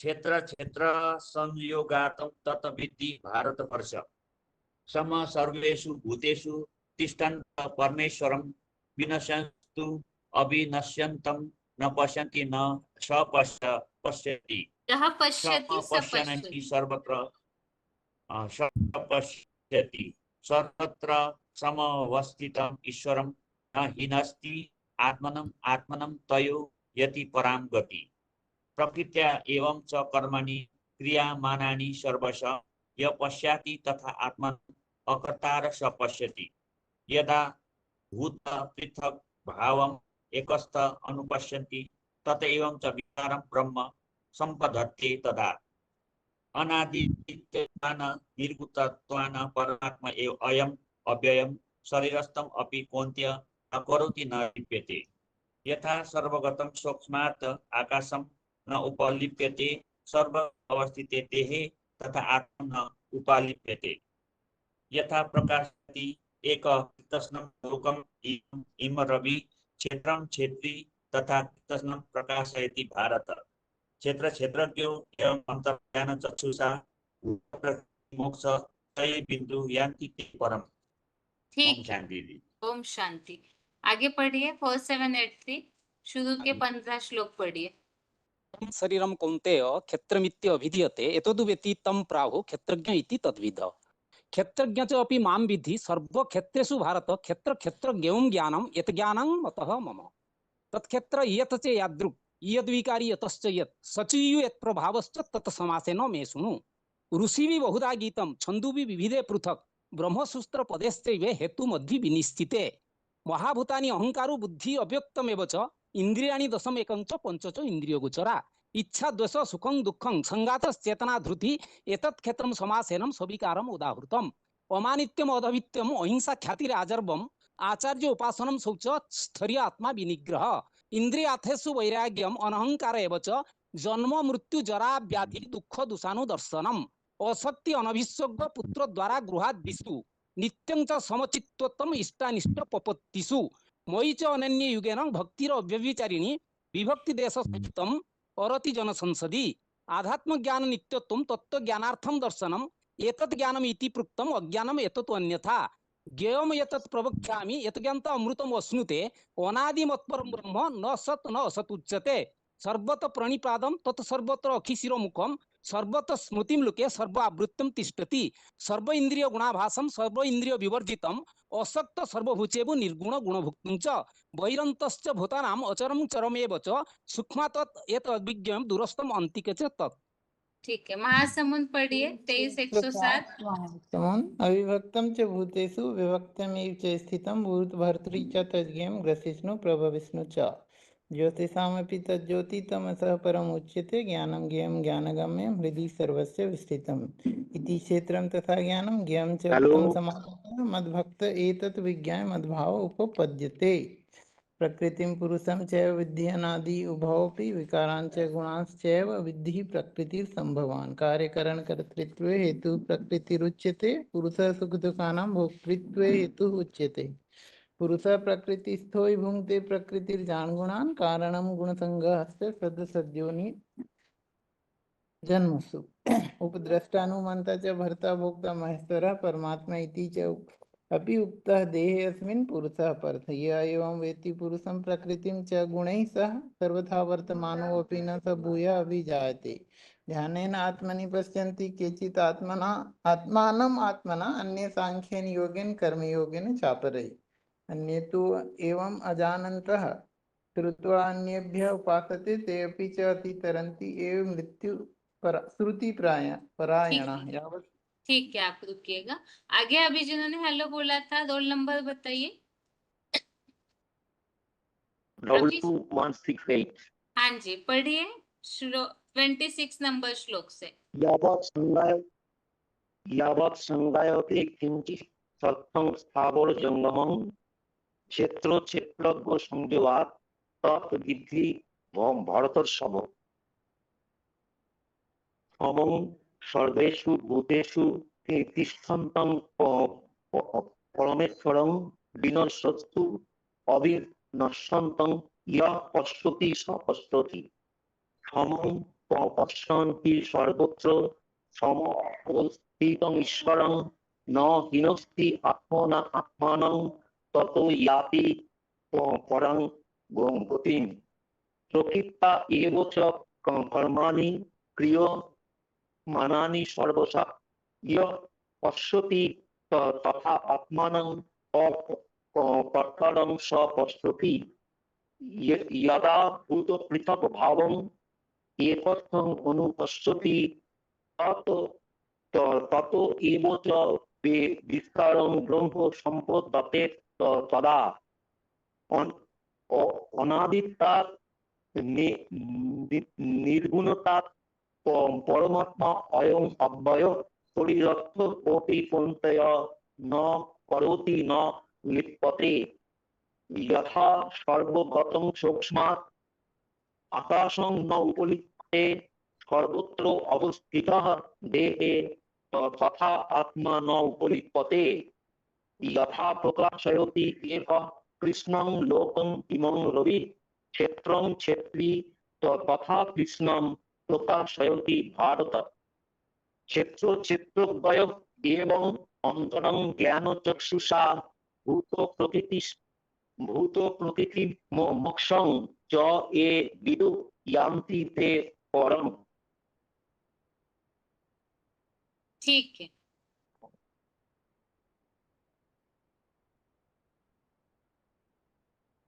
बताइए माता जी। जी दीदी, हाँ एक और सदविप्रा पे बोल रही हूँ। हाँ जी, पहले तो दीदी मैंने इसमें ये कोशिश की कि वो जो ब्राह्मण चोटी है वो शंकर है, और फिर शंकर ही राम कृष्ण नारायण आदि के पाठ बजाता है, ये बताया है। और भविष्यवाणी भी जोड़ी है, तो वो भी वो भी आप क्लैरिफाई कर दीजिएगा। ऋग वेद में कहा है, मेरी आवाज आ रही है दीदी? हाँ जी माता जी। ऋग वेद में कहा है एको सद्विप्रा बहुधा वदन्ति, अर्थ है कि एक ही ब्राह्मण है जिसकी हर जगह महिमा है। ऐसा ही एक श्लोक गीता के 13 के 4 में भी आया है। कहा है कि ऋषियों ने क्षेत्र और क्षेत्रज्ञ की महिमा स्तुति आरती चालीसा वेदों ग्रंथों और देसी विदेशी भविष्यवेताओं ने अनेक प्रकार से की है। इसी तरह से कबीरदास भी कहते हैं, सारी धरती कागज करूं कलम करूं बनराए, 7 समंदर मसी करूं गुरु गुण लिखा न जाए। यहाँ किस गुरु की बात है जिसके गुण 7 समंदर जितने अथाह हैं? तो वो एक ब्राह्मण क्षेत्र रूपी कोई तनधारी गुरु, कोई एक ही व्यक्तित्व का पाठ होगा या अनेक होंगे? कोई एक ही होगा तो वो कौन है? ब्राह्मण तो अनेक होते हैं, पर वो कोई चोटी का ही ब्राह्मण होगा। और उस चोटी को के ब्राह्मण को शास्त्रों में जनेवधारी देवों के देव महादेव के रूप में दिखाया है, क्योंकि शंकर को जनेव धारण करते हुए बताया गया है। सिखों में भी गायन है, मनुष्य से देवता किए करत न लागी वार। ये प्रूफ है दीदी, ब्राह्मण तो मनुष्य ही होता है, तो वो ही फिर सबसे बड़ा देवता महादेव भी बन जाता है, जो कि 10 के 23 में कहा है, शिखरी नाम मेरु अस्मि। शिखरों में एवरेस्ट चोटी रूप उच्चतम ब्राह्मण चोटी शंकर महादेव हों, क्योंकि कल्पांत के प्रलय में एक वो ब्राह्मण चोटी ही बचेगी, बाकी सारी दुनिया जलमय हो जाएगी। इसीलिए शास्त्रों में शंकर का जन्म मृत्यु या माता पिता नहीं दिखाए हैं, क्योंकि वो सबका आदि है, और इसीलिए उसे जगतम पितरम वंदे पार्वती परमेश्वरी भी कहा है। और इसी वजह से जयशंकर प्रसाद ने भी अपनी कविता में उनकी महिमा की है। हिमगिरी के ऊंचाई शिखर पर बैठ शिला की शीतल छाए, एक पुरुष भीगे नैनों से देख रहा था प्रबल प्रवाह। यहाँ जिस पुरुष की महिमा है, ये वो चोटी का ब्राह्मण ही है। और राम कृष्ण नारायण को तो भक्ति मार्ग में एक ही का अवतार मानते हैं, पर 13 के 14 के श्लोक द्वारा ये बताया जा रहा है कि ब्राह्मण रूपी शंकर ही राम कृष्ण नारायण अर्जुन हनुमान हरिश्चंद्र जनक ये पाठधारी भी वो एक ही क्षेत्र है, जिसका परिचय इस अध्याय में दिया जा रहा है। और उसी चोटी के ब्राह्मण की महिमा भविष्यवाणी के रूप में कल की पुराण में भी आई है। कहा है, स्वतंत्रता के बाद भारत में एक ऐसे महापुरुष उदय हुए, तो वैज्ञानिकों का भी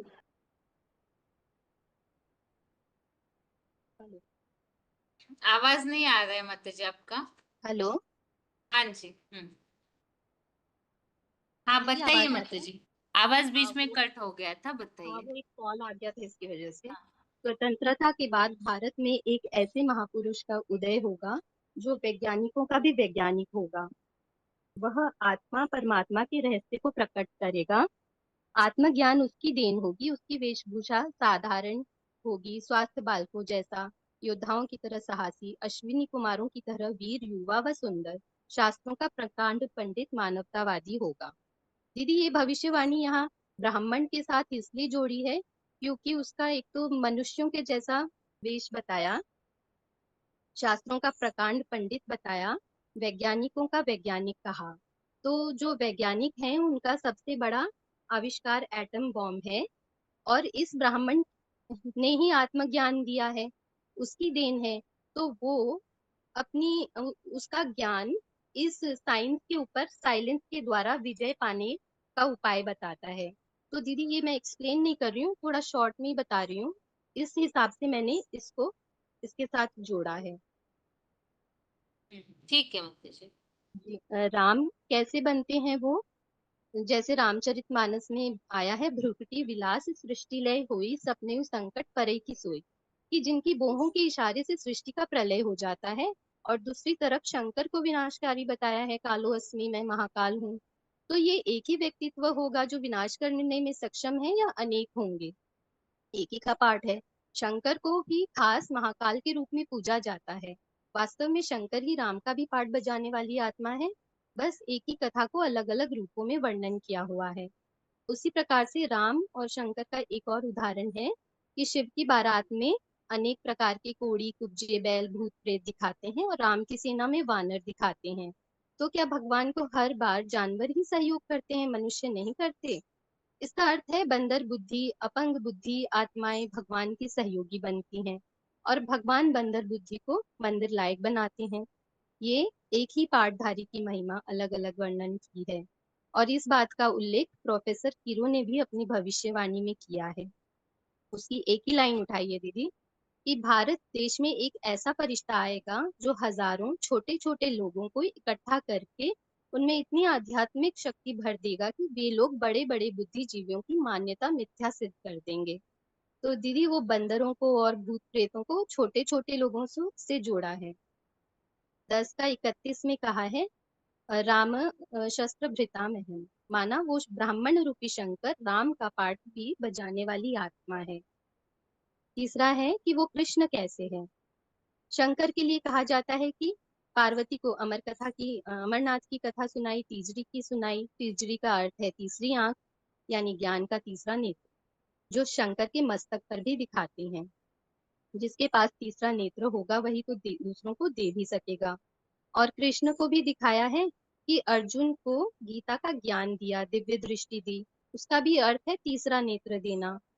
तो भगवान एक को कहा जाता है, तो ज्ञानदाता भी कोई एक ही होगा ना। सभी अपना अलग अलग ज्ञान देंगे तो उसमें भी विरोधाभास आएगा। कृष्ण का ज्ञान भी अमरता दिलाता है, और शंकर का ज्ञान भी अमर कथा कहलाता है। वास्तव में कृष्ण और शंकर एक ही उस क्षेत्र का पाठ है, और दोनों ही नाम कर्तव्य के आधार पर रखे हुए हैं। 10 के 37 में कहा है, वृष्णि नाम वासुदेव अस्मि, कि वृष्णि वंशियों में वासुदेव हूँ। और गोपीनाथ शास्त्री ने बताया है कि अवतारी महापुरुष द्वारा शिक्षण पद्धति बदल जाएगी। दीदी यहाँ पे शिक्षा की बात आ रही है ना, ज्ञान का तीसरा नेत्र, इसलिए ये जोड़ा है कि उनके द्वारा शिक्षण पद्धति बदल जाएगी। वर्तमान शिक्षा प्रणाली केवल पेट भरने तक ही है, चाहे ये मैं बोल रही हूँ, चाहे वो आध्यात्मिक हो चाहे वो लौकिक पढ़ाई हो, वो साधु संत भी अपना ही पेट भर रहे हैं, उससे किसी का उद्धार तो हुआ नहीं। ऐसे करके एक्सप्लेन करेंगे। आगे है, कथित आत्मज्ञानहीन बुद्धिजीवियों से लोगों की घृणा होगी, उस संगठन का मार्गदर्शक स्वयं भगवान होगा। तो यहाँ पे बता सकते हैं कि शास्त्रों में भी भगवान को ही दिखाया है ज्ञान सुनाते हुए। कल की पुराण में भी ऐसी ही बात आई है। स्वतंत्रता के बाद भारत में एक ऐसे महापुरुष का उदय होगा जो वैज्ञानिकों का भी वैज्ञानिक होगा। वह आत्मा और परमात्मा के रहस्य को प्रकट करेगा। यहाँ पढ़ाई की बात आई है, आत्मज्ञान देने की, इसीलिए इसको जोड़ा। आत्मज्ञान उसकी देन होगी। कृष्ण का और शंकर का एक और है, कृष्ण और शंकर एक ही आत्मा का पार्ट है। कैसे? कृष्ण के लिए श्याम सुंदर कहा है, श्याम माना पतित या अधूरा, और शंकर का भी तपस्या रत पुरुषार्थी रूप दिखाते हैं। और वही शंकर जब सुंदर यानी संपन्न बन जाते हैं तो शिव के साथ जोड़ा जाता है या शिवलिंग के रूप में पूजा जाता है। यानी वो श्याम सुंदर बनता है कृष्ण, उसी तरह से शंकर से शिवलिंग बनता है। पूजा बिंदी की नहीं होती, साकार की होती है। और विष्णु है कैसे कि त्वम आदिदेव पुरुष पुराण के आधार पर महादेव शंकर सृष्टि का बीज है। और 10 के 26 में कहा है, अश्वत्थ सर्व वृक्षानाम, कि सब वृक्षों में विशालकाय। अश्वत्थ वृक्ष हूँ क्योंकि बीज से ही तो वृक्ष निकलता है, और ये सारी सृष्टि उसमें से ही निकलती है और उसमें समा जाती है। और चित्रों में क्या दिखाते हैं कि विष्णु का जो विराट रूप है वो इस बात का प्रतीक है कि सारी सृष्टि उसमें से निकलती है और उसमें समा जाती है।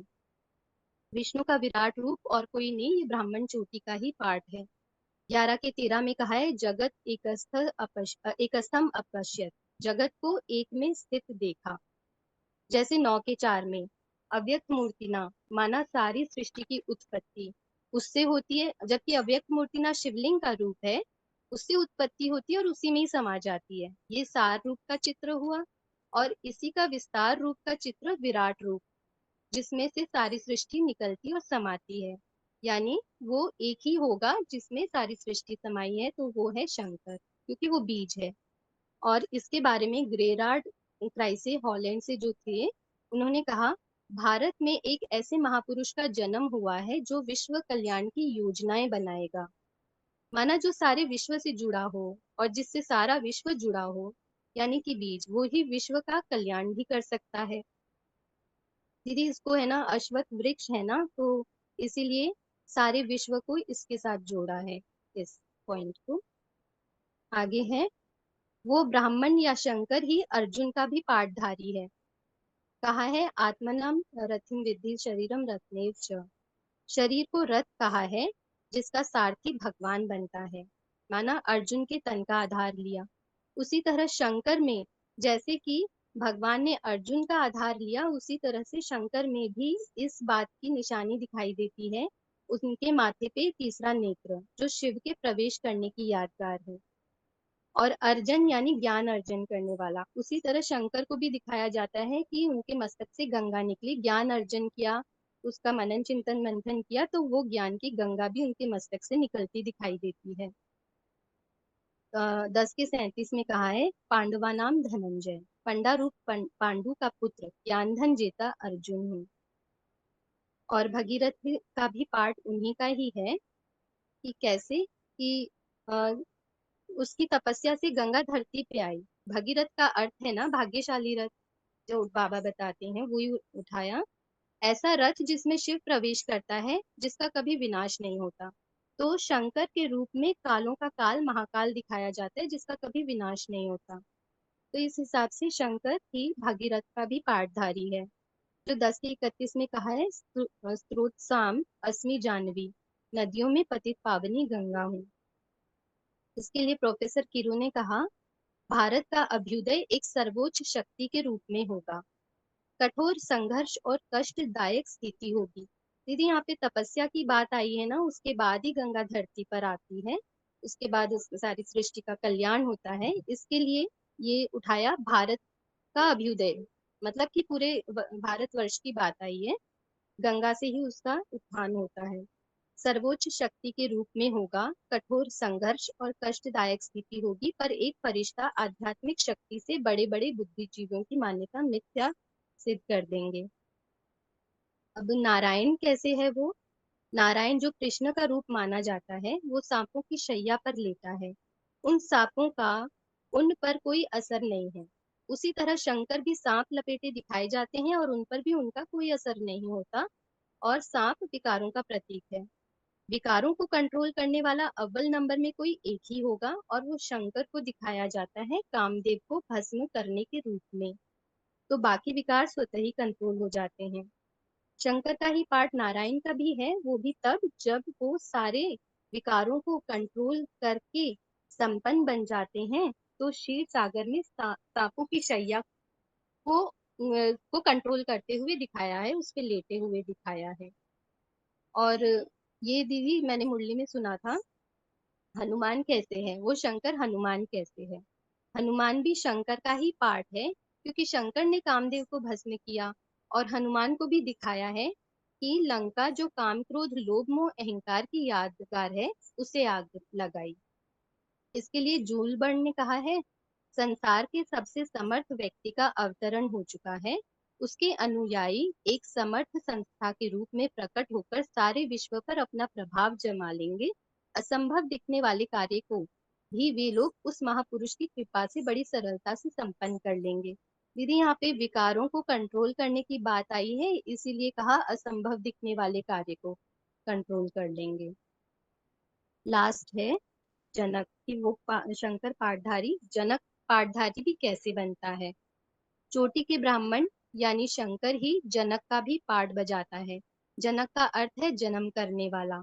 वहीं शंकर को भी जगत पिता कहते हैं। पिता तो कोई एक ही होगा सारी सृष्टि का, दो पाठधारी तो नहीं होंगे। उसी तरह जनक को विदेही कहा जाता था, देह से डिटैच रहकर कर्म करते थे।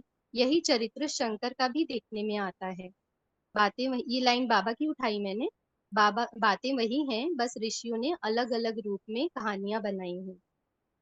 और ग्रेरार्ड ने बताया है, भारत में एक ऐसे महापुरुष का जन्म हुआ है जो विश्व कल्याण की योजनाएं बनाएगा। माना जो विश्व कल्याण के सक्षम है, वही तो विश्व का पिता भी हुआ, क्योंकि यहाँ पिता की बात आई है इसीलिए। और एक एंडरसन जो अमेरिका से थे, उन्होंने बताया, वो ऊपर की दो लाइन नहीं बोल रही हूँ, यह व्यक्ति इतिहास का सर्वश्रेष्ठ मसीहा होगा। वह एक मानवीय संविधान का निर्माण करेगा, जिसमें सारे संसार की एक भाषा, एक संघीय राज्य, एक सर्वोच्च न्यायपालिका, एक झंडे की रूपरेखा होगी।